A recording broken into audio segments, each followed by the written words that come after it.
Hello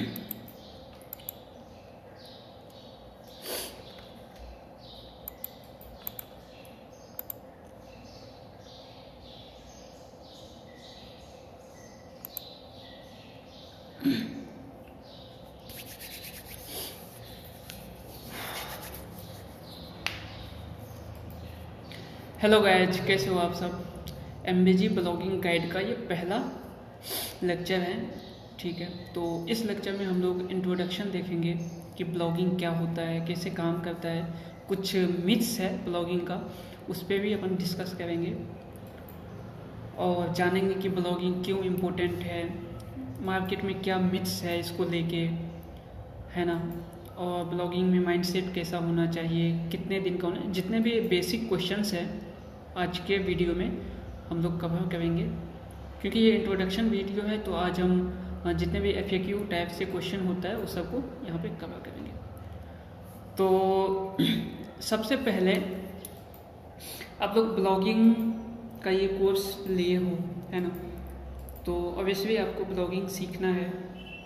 blogging सीखना है, लेकिन क्यों सीखना है, तो मुझे लगता है इसका भी आंसर 99 या 100% लोगों का यही होगा कि ऑब्वियसली मुझे पैसा बनाना है, पैसा कमाना है ब्लॉग से। दैट्स गुड, है ना। तो हर कोई ब्लॉगिंग से पैसा कमाना चाहता है और ब्लॉगिंग करना चाहता है। बट एक चीज़ है जो यहाँ पे मैं डिस्कस करना चाहूँगा। आज से 5 साल पहले, है ना, अपन ले 2014-15 के ब्लॉग्स, उस टाइम तक, है ना, उस टाइम पे जो ब्लॉगिंग होता था वो आपको एक हॉबी की तरह होता था। लोग ब्लॉगिंग हॉबी के लिए करते थे। सपोज दैट आपको कुछ आता है, आपको कुछ नॉलेज है, आपको सिंगिंग आता है, आप किसी भी फील्ड में एक्सपर्ट हो, ठीक है, आपको उस फील्ड का बहुत अच्छा नॉलेज है, तो लोग उस टाइम पे क्या करता था, अपना जो हॉबीज होता था, जो जैसे लिखना है, किसी को लिखना बहुत अच्छा लगता है, अपने उसके पास टैलेंट है, कुछ स्किल है, तो वो उसे लिखता था, ठीक है, और लिखने के बाद वो ब्लॉग बनाता था। उसे पता चलता था कि एक प्लेटफॉर्म है, ब्लॉगिंग नाम का एक चीज़ है, वहाँ पे वो पोस्ट कर सकता है और लोगों तक अपनी चीज़ को पहुँचा सकता है। जैसे बहुत सारा शायर होते थे, वो अपना शायरी लिखते थे, कोट्स लिखते थे, है ना, और मतलब एक बुक के फॉर्म में एक होता था, पहले बुक पब्लिश होता था किसी भी चीज़ को करने के लिए, लोगों तक पहुंचाने के लिए, अपना जो कंटेंट है उसे पहुंचाने के लिए पहले ज़माने में बुक होता था, एक बुक बनता था, ठीक है, उसे पब्लिश किया जाता था। बट जब ब्लॉग आया, ब्लॉगिंग आया, तो लोगों में एक जागरूकता फैला और इंटरेस्ट भी जागा कि अरे यहाँ तो मुझे बुक पब्लिश करने की ज़रूरत नहीं है, मुझे बस कंटेंट लिखना है और ये ऑटोमेटिक बहुत कम समय में मैं खुद से पब्लिश कर सकता हूँ, हजारों करोड़ों लाखों लोगों तक, पूरे वर्ल्ड तक इस चीज़ को पहुँचा सकता हूँ। तो ये अच्छा मीडियम था करने का, ठीक है, और लोग किए, ठीक है। बट बाद में इससे पता चला कि अरे इससे तो पैसा भी बनता है, गूगल एडसेंस आया, इससे गूगल पे ऐड लगा सकते हैं अपने वेबसाइट पे, गूगल का, है ना, एडसेंस का, उससे अर्निंग कर सकते हैं, ठीक है। तो ये एक तरीका हुआ।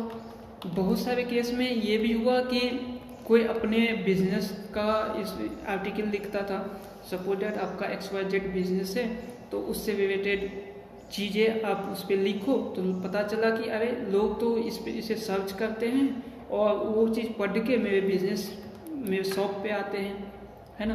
तो ये भी एक जागरूकता फैला कि इससे तो अपन क्या कर सकते हैं कि अपने बिजनेस का भी ग्रोथ कर सकते हैं। तो ये भी एक तरीका हुआ, ठीक है। आफ्टर ऑल जब आगे बढ़ा बिजनेस या ब्लॉगिंग, तो उस टाइम पे क्या हुआ कि जब किसी का ब्लॉग काफ़ी ज़्यादा चलने लगा, उस पर बहुत ज़्यादा ट्रैफिक, बहुत ज़्यादा लोग आने लगा, तो कुछ कंपनियों को लगा कि अरे इसके ब्लॉग पे बहुत ज़्यादा लोग आता है, पढ़ता है, तो उस ब्लॉग से रिलेटेड कुछ कंपनी उससे अप्रोच किया, जो ब्लॉग ओनर था, ठीक है, और उसे कुछ पैसा दिया, बोला कि ठीक है आप अपने ब्लॉग पे मेरे कंपनी के बारे में कुछ लिखिए और इसके बदले में कुछ पैसा लीजिए। तो वहाँ से रिव्यू का सिस्टम स्टार्ट हुआ और साथ ही वहाँ से एफिलिएट का भी सिस्टम स्टार्ट हुआ। ठीक है। तो ये सब कुछ था। तो उस टाइम पे क्या था कि पहले लोग ब्लॉगिंग जो स्टार्ट किया था वो हॉबी के तरह स्टार्ट किया था, बट ये धीरे धीरे एक बिजनेस में कन्वर्ट हो गया। बट अभी के टाइम में 2020 में ये 100% बिजनेस है। आप ब्लॉगिंग क्यों करना चाहते हो? 100% लोगों का यही आंसर होगा, जहाँ तक मुझे पता है 100% लोगों का यही आंसर होगा कि मुझे पैसा कमाना है। अब ये नहीं बोल सकते आप कि मैं ना मुझे हॉबी है, कुछ लिखने का हॉबी है तो इसीलिए मैं लिखता हूँ। नहीं, ये ट्रू नहीं है। आज के टाइम में आपको पैसा कमाना है, यही फैक्ट है, ठीक है। तो ये चीज़ है। तो अब आप क्या है कि ब्लॉगिंग करना चाहते हो, आपको पैसा कमाना है, तो ये एक बिजनेस है।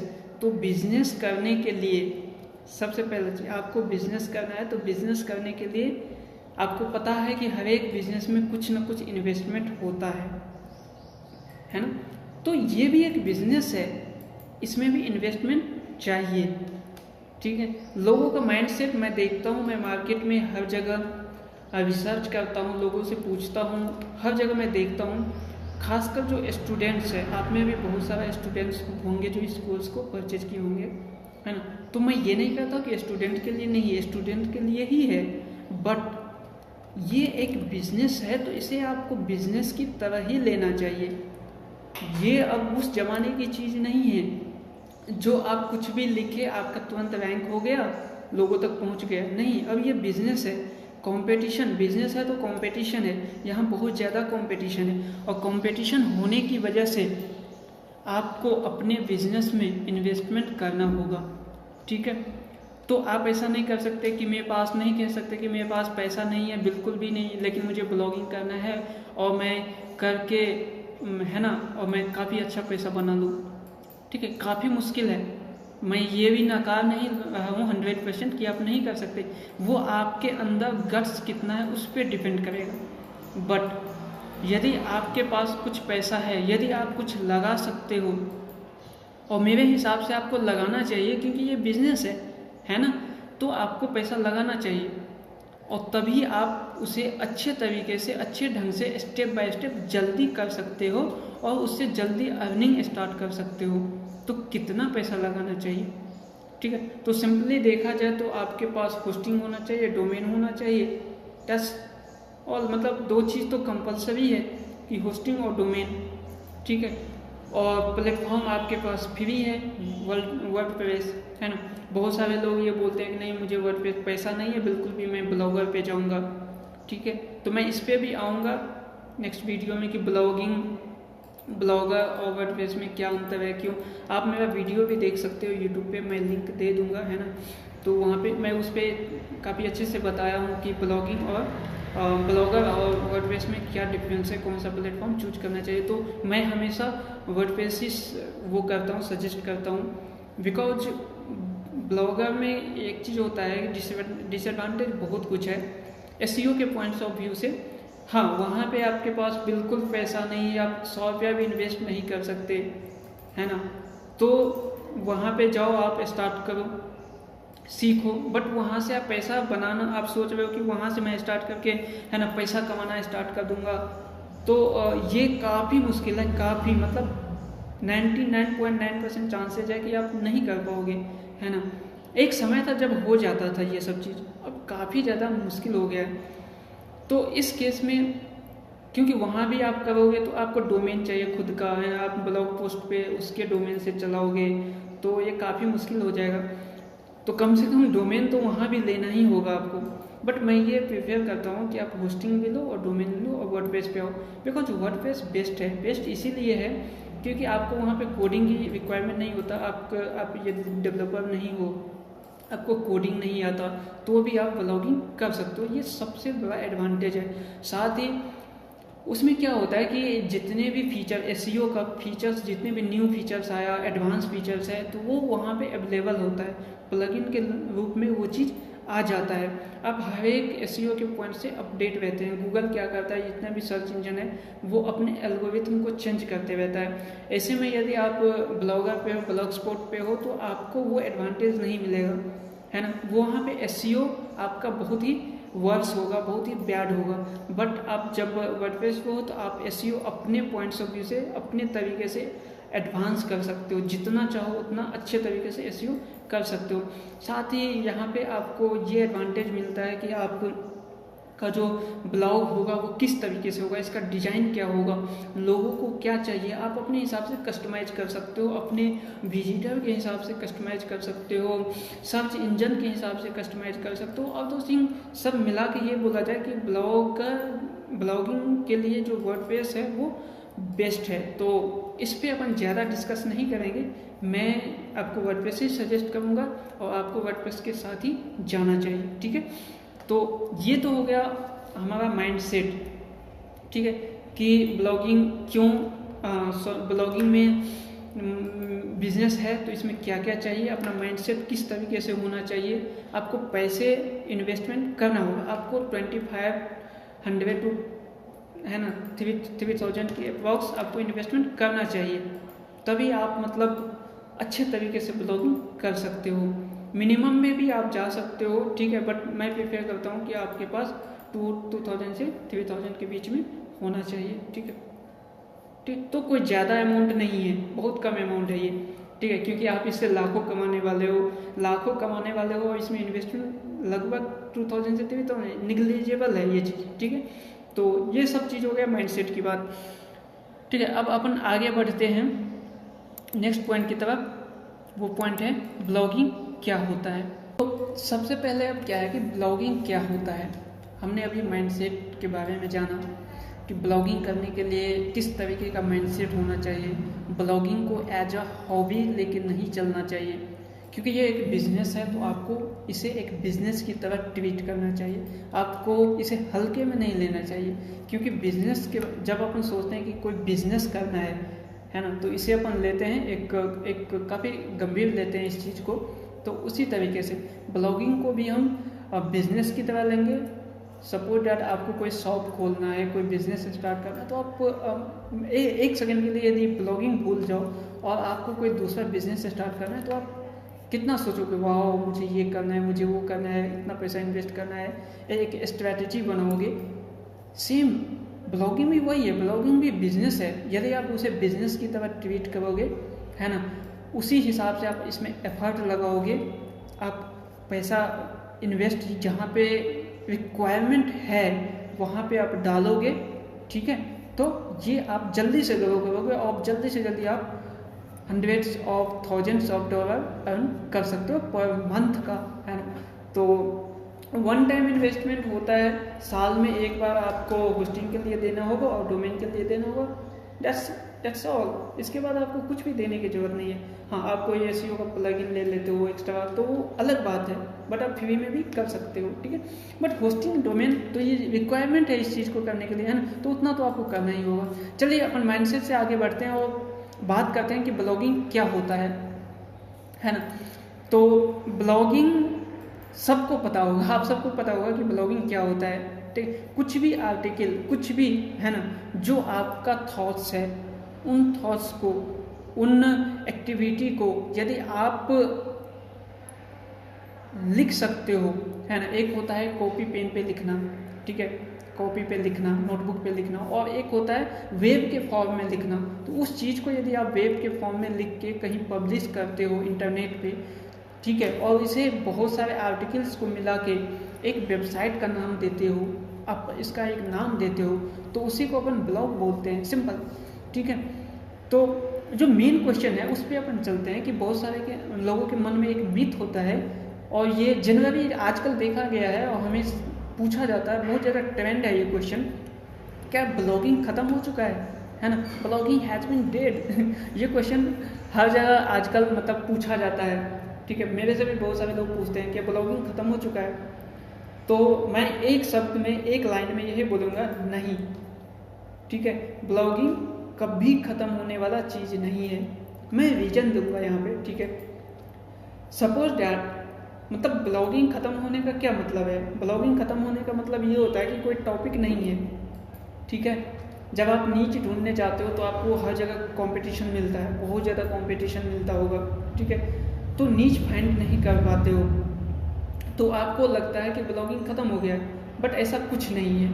देखो, एक एग्जांपल के लिए अपन मानते क्या है, जो फैक्ट है, पूरे वर्ल्ड में पर डे, एवरी डे, आपको क्या लगता है कितना प्रोडक्शन होता होगा, कितना न्यू चीज मार्केट में आता होगा एवरी डे? मैं मंथ या ईयर की बात नहीं कर रहा हूँ, पूरे वर्ल्ड को मिला दिया जाए तो पूरे वर्ल्ड में कुछ ना कुछ थाउजेंड्स ऑफ, लाखों में, हजारों में चीज़ें, न्यू चीज़ जो मार्केट में नया है, नया चीज़ लॉन्च होता होगा। फ़ोन ही है ना, ये फ़ोन ही है। अब फ़ोन ही, ये इस फ़ोन का कितना कैटेगरी आता होगा, न्यू फ़ोन लॉन्च होता है, न्यू चीज़ लॉन्च होता है। सिर्फ फ़ोन एक एग्जांपल, बट कुछ ऐसा चीज़ है जो मार्केट में एकदम से नया है, जो इससे पहले कभी नहीं था, वो सब चीज़ भी रोज आता है। तो आपको सोचते रहना होगा और आपको एकदम सतर्क रहना होगा, है ना। आपको इंटरनेट पे जागरूक रहना होगा, उन चीज़ों को ढूंढते रहना होगा।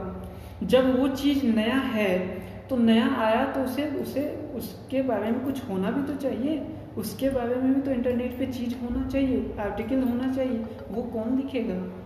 यही तो ब्लॉग है, ठीक है।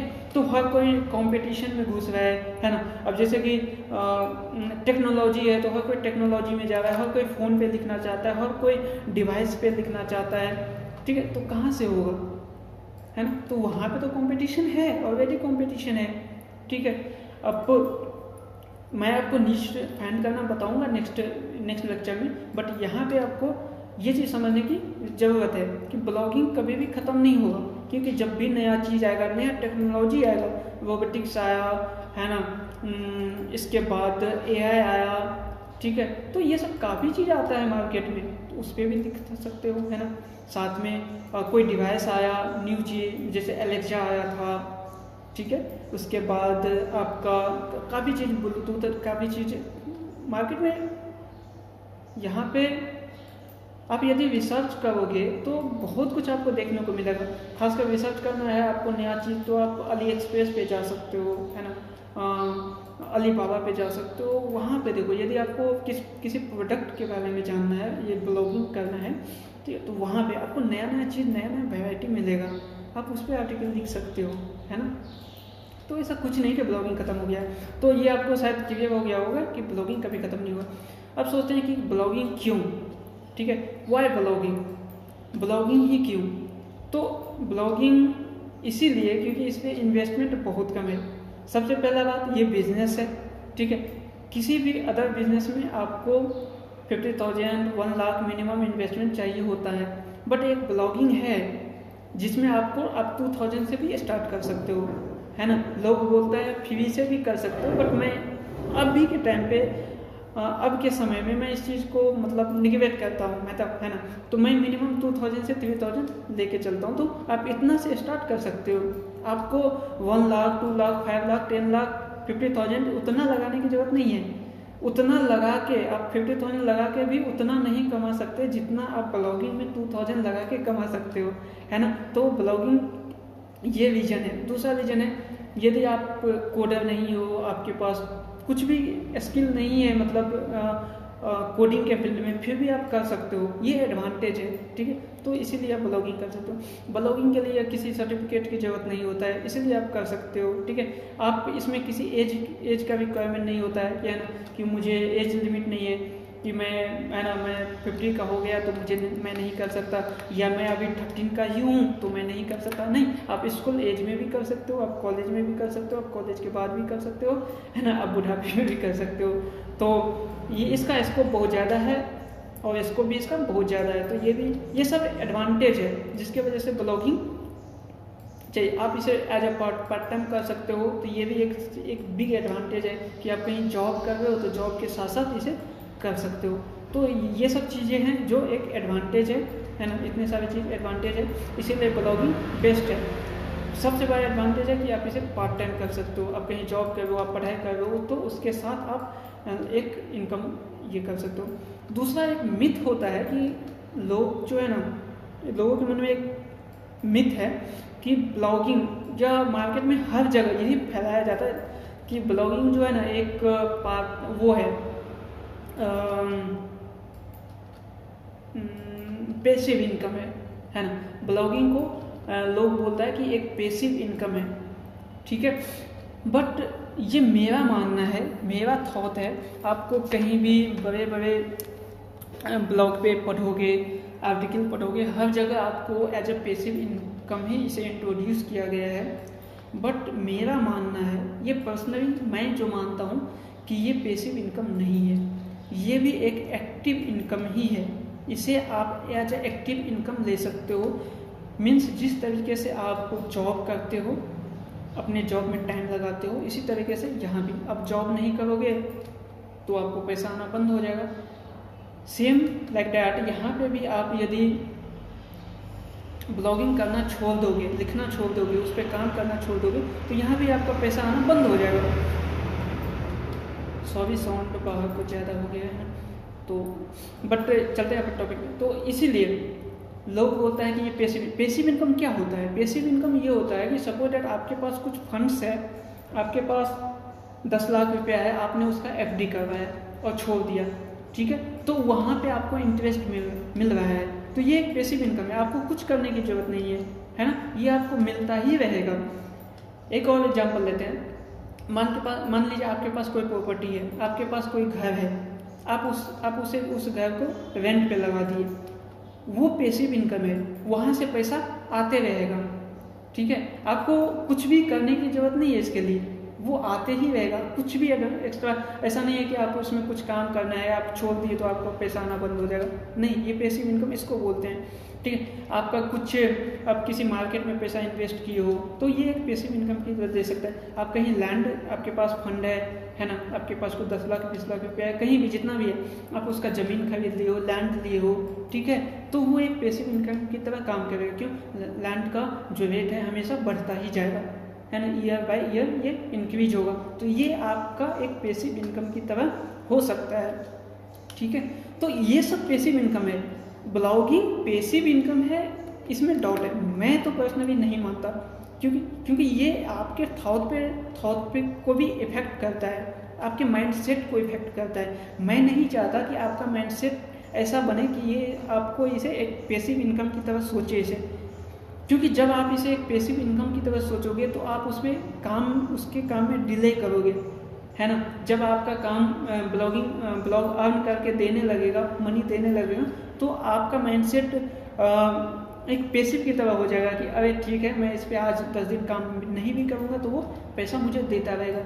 ऑब्वियसली वो देता रहेगा बट डिक्रीज होगा, है ना। आपका अर्निंग जो है वो कम होता जाएगा और आप 1 महीना 2 महीना छोड़ दोगे तो वो शट डाउन हो जाएगा, ठीक है।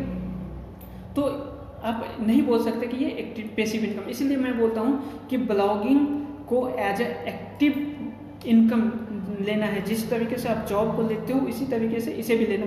हाँ, इसमें ये हो सकता है कि ये पार्ट टाइम है, ये से आप एज अ पार्ट टाइम ले सकते हो। आप दिन में 2 घंटे 3 घंटे जितना आपके पास टाइम है उस टाइम का यूज करके आप कर सकते हो, तो इसमें टाइम बाउंडेशन नहीं है। फिर भी वही बात है कि आप जितना ज़्यादा टाइम लगाओगे, आप दिन का 10 घंटे लगा सकते हो तो उतना लगाओ, है ना, तो आप जल्दी अर्न कर सकते हो, आप ज़्यादा अर्न कर सकते हो। आपके पास कम टाइम है, कम लगाओगे, कम अर्न कर सकते हो। तो इसमें क्या है कि रिस्क नहीं है, डिसएडवांटेज नहीं है, बट एडवांटेज ये सब है, ठीक। तो इसीलिए आपको भी, है ना, आपके माइंड में ये चीज़ होना चाहिए, सेट होना चाहिए कि ब्लॉगिंग जो है ना, पैसिव इनकम ब्लॉगिंग से नहीं होता है। ब्लॉगिंग को as a active income source लेना है ना, जिसे इनकम सोर्स होता है तो इसे एक्टिव इनकम सोर्स लेना है और उस पर काम भी उसी तरीके से करना है एक्टिवली। कभी आप इसे छोड़ नहीं सकते, जब आप छोड़ोगे ब्लॉग खत्म हो जाएगा, ठीक है। तो ये मिथ है मार्केट में, बट हर कोई ये बोलता है, बट मैं इससे एग्री नहीं करता। वही मैं आपका अपना पॉइंट्स आपके सामने रखा हूँ। चलते हैं अपन नेक्स्ट पॉइंट की तरफ। अब ब्लॉग में क्या होता है कि ब्लॉगिंग में